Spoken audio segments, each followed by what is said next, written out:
As we were also hearing the commentary by our Network 18 correspondent, let's also talk about a bit about how Prime Minister has very skillfully teamed Vikas and Astha together in his entire push for development of all these parts. Badrinath and Kedarnath only happen to be part of those areas that he intends to develop.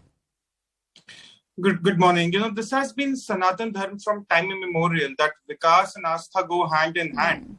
Just that a lot of our previous prime ministers, a lot of our politicians do not want to acknowledge that.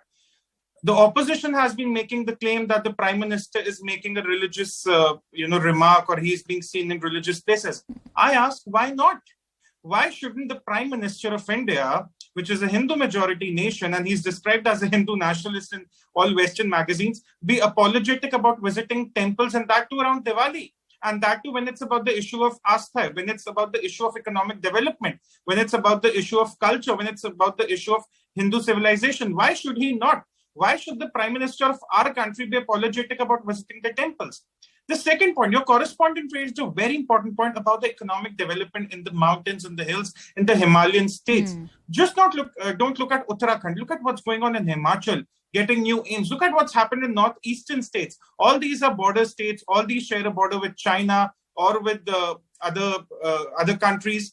And it's very, very important that economic development comes to these places. Of course, there's a lot of migration from here to the cities. But today, these people, the young people over there in the mountains, up in Himachal, in Uttarakhand, even in Northeast, are looking to create opportunities via tourism, via agriculture, via several other avenues. And thanks to such push, because there is more tourism, there are more avenues of entrepreneurship. Not that these people shouldn't go to the cities, but to make these Himalayan states self-sustaining in an economic manner, that's very, very good.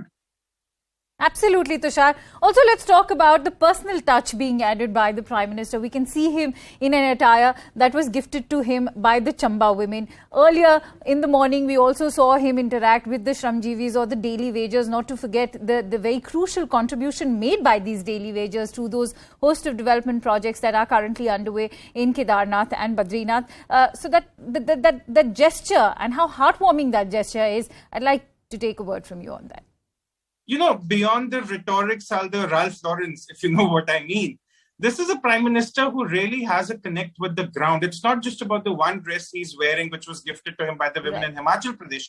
It has always been like that for the last 8 years. Look at the last 8 years where all he has celebrated his Diwali. Look at the last 8 years, how much he's connected with all the Shramjeevis, with all the laborers who have worked on a specific infrastructure project. We saw it during the Kashi Vishwanath corridor inaugural as well. So this has been the Prime Minister's signature hallmark since the last 8 years. And before that, even in Gujarat, he's had his ear and his mind on the ground. He knows what's going on the ground. He knows what people want. He knows what people feel. And he understands that sentiment. More importantly, he's just not making tall claims. He's not just making lofty statements. Today, he's in Kedarnath. It's just not about a political or a cultural or religious statement. It's about connecting to the people on the ground. And the opposition might want to say anything it wants to say, but he has just won Uttarakhand with a landslide victory merely a few months ago, just earlier this year. But he's there for the sentiment. He's not there to make a point about the politics about 2024. This is what differentiates him from the opposition and from other politicians, even within his own party.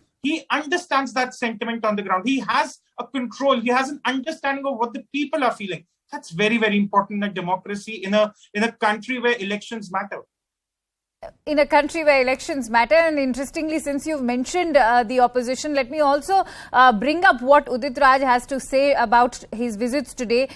Yes, we know that this is in Uttarakhand, but having said that, we also know that Himachal Pradesh has assembly elections coming up.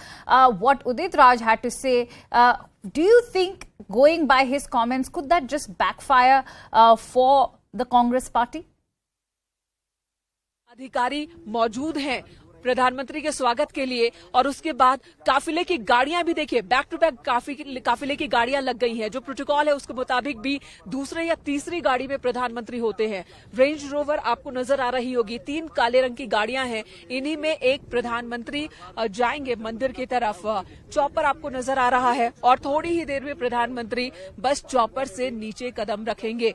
News 18 के दर्शक सीधी तस्वीरें इस वक्त देख पा रहे होंगे अपने सबसे पसंदीदा टीवी चैनल पर प्रधानमंत्री के बद्रीनाथ धाम के दौरे की ये तस्वीर, एक एक जानकारी और उनके इस विजिट के मायने, तमाम ये जानकारी न्यूज 18 के दर्शकों के सामने हम रखने की कोशिश कर रहे हैं। मेगा कवरेज के जरिए हमारी ये कोशिश इस वक्त है। चॉपर लैंड कर चुका है कुछ ही पलों में, देखिए जरा कुछ ही पलों में हलचल एक बढ़ती हुई दिख रही है। जो लोग स्वागत के लिए आए हैं वो चॉपर की तरफ बढ़ते हुए दिख रहे हैं और अब प्रधानमंत्री बस बद्रीनाथ धाम नारायण के दर्शन के लिए यहां से काफिले में सवार होकर जाएंगे। जो गाड़ियां हैं वो गाड़ियां भी लग चुकी हैं काफिले की और इन्हीं में किसी एक गाड़ी में सवार होंगे प्रधानमंत्री नरेंद्र मोदी। तस्वीरें आपको भी और दर्शकों को भी साफ साफ वहां से नजर आ रही होंगी। यहां से हालांकि दूरी थोड़ी ज्यादा है, जो सेना का हेलीपैड बनाया गया है और हम जहां पर मौजूद हैं, सिक्योरिटी प्रोटोकॉल्स की वजह से ये डिस्टेंस मेंटेन करना भी जरूरी होता है। तस्वीरें हम आपको दिखा रहे हैं काफिले से। देखिए चॉपर में मूवमेंट थोड़ी देर में चॉपर में मूवमेंट भी आपको नजर आएगी। तो फिलहाल वहां जो लोग मौजूद हैं उनके बीच हलचल दिख रही है। एसपीजी कमांडोज ने पूरे रास्ते को घेर लिया है, पूरे हेलीपैड को घेर लिया है और वहां पर प्रधानमंत्री नरेंद्र मोदी के बस उतरने का इंतजार हो रहा है, जिसके बाद प्रधानमंत्री बद्रीनाथ धाम जाएंगे। जो वक्त की बात की जाए तो 11:30 का वक्त निर्धारित था। जो टाइम टू टाइम प्रोग्राम आया था प्रधानमंत्री का 11:30 पर, वो पूजा अर्चना करेंगे।